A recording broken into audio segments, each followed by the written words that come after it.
Halvdan han kommer til verden ude i den her bitte lille toværelses i Burmeistergade. Og bitte lille det er den. Jeg boede selv nogle år nede i Nyboder. Og der er lejlighederne lige så store som de to små tæpper, der ligger dernede. Det er den ene stue, den anden det værelse. Ikke?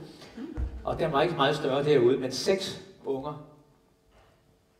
3 voksne. Og så det meste af den ene stue ovenikøbet med sådan en rulle i. Det var dengang, der er noget, der hed skuffebørn. Ikke? Og det hele det starter for ham derude. Halvdans far, han er arbejdsmand på Holmen. Men er også meget musisk. En dag om året, der fyrer han en hel ugeløn af på en aften i den kongelige opera. Hjemme der var der vist langplader, der kørte rundt på den der. Wilhelm Herold var meget stor dengang. Og revysang med Holger Petersen, som også kendt som Gisselmand. Og så var der gaslys. Men det var noget med en 5 øre i måleren. Og når den var udløbet, så var det jo heldigt, at far Halvdan han var på orlogsværftet. Så hver aften han gik hjem og havde drukket sin frokostbajer, så fyldte han flasken op med søvandspetroleum og puttede det om. Så de havde en lampe, der brændte altid hele natten. Og det var næsten nødvendigt, fordi man skulle jo hele tiden træde over nogle af dem, der lå og sov på gulvet. Og som Halvdan sagde engang til mig, jamen man må sgu nødt til at kunne træde på dem, man kunne tæve, for ellers så fik man selv tisk. Nå.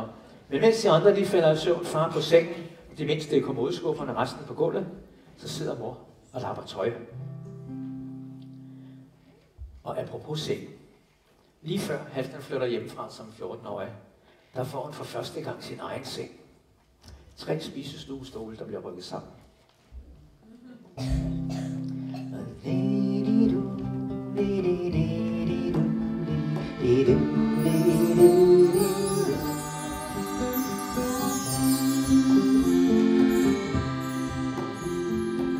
Der lugtede af våde frakker, af mange unger og så af mor. Og under loftet brændte lampen og gjorde stuen varm og stor. Og far kom hjem, når det blev aften. Han lugtede lidt af arbejdsmand. Han skulle altid kløs på ryggen og sad på fødderne i vand. Og der var ild i kakkelovnen med rude af marieglas, som man kunne kigge på i mørket og spare på den dyre gas. Grammofonen, den havde håndsving og lød som den var fuld af sand. Og ham der sang hed Wilhelm Herold og ikke bare Gisselmand. Og så faldt far i søvn på sengen. Alle sov undtagen mor, men under loftet brændte lampen, der gjorde stuen varm og stor. Der gjorde stuen varm og stor.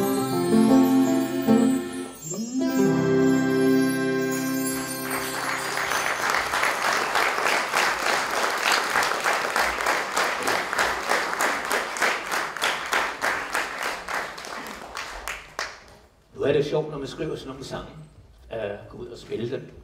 Men det er først rigtig sjovt, når man får nogen med, som er lige så tosset med Halvdan, som jeg er. Marianne på harmonika, hun kommer nede fra os nede i Faxe Ladeplads, og hun er rigtig god.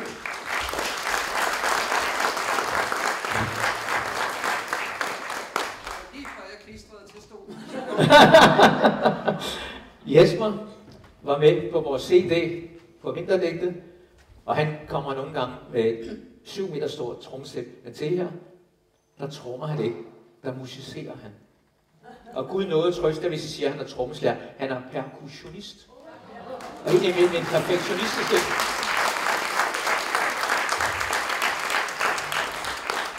Og så er der min egen medbragte kone, som jeg indimellem må betale for at tage med i byen. Men ja, hvad gør man ikke for familien skal være der? Nej, jeg traf Halfdan. Ja, undskyld. Ja.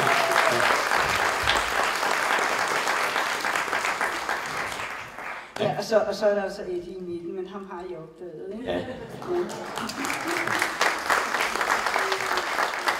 Jeg er bare glad, når jeg får lov til at være med.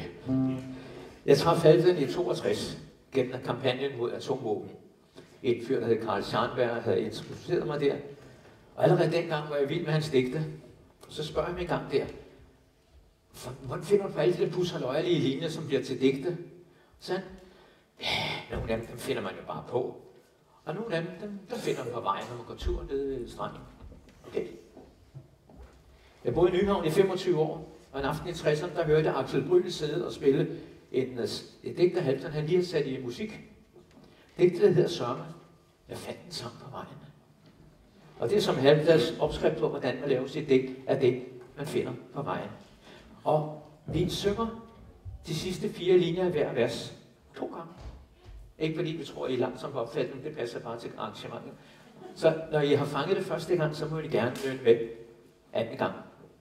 Jeg ved ikke, har du nævnt de små hæfter, der ligger rundt omkring? Der ligger nogle små hæfter rundt omkring. Det er ikke alle sammen, der det er ikke fordi, I skal have billedet af nogen af os, men det er fordi senere hen, så vil der komme nogle af de der sange, som vi synger, og der må I rigtig gerne synge med. Ja. Det er så skønt.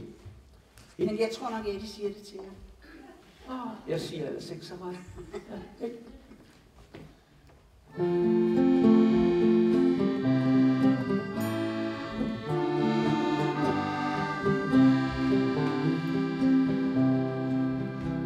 Jeg fandt en sang på vejen, en lille hjemløs en, med store runde øjne og 2 små trætte ben.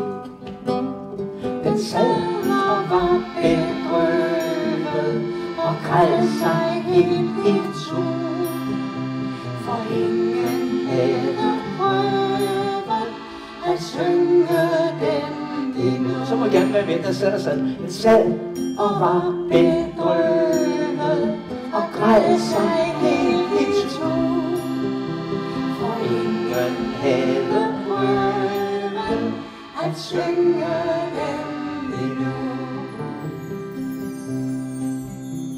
Jeg talte venligt til den og sang den lys og glad, og gav den klokke blomster, viol og kløverblad. Så sprang den op fra vejen ind i min øregang. Nu er den helt min egen, og ingen andre sang.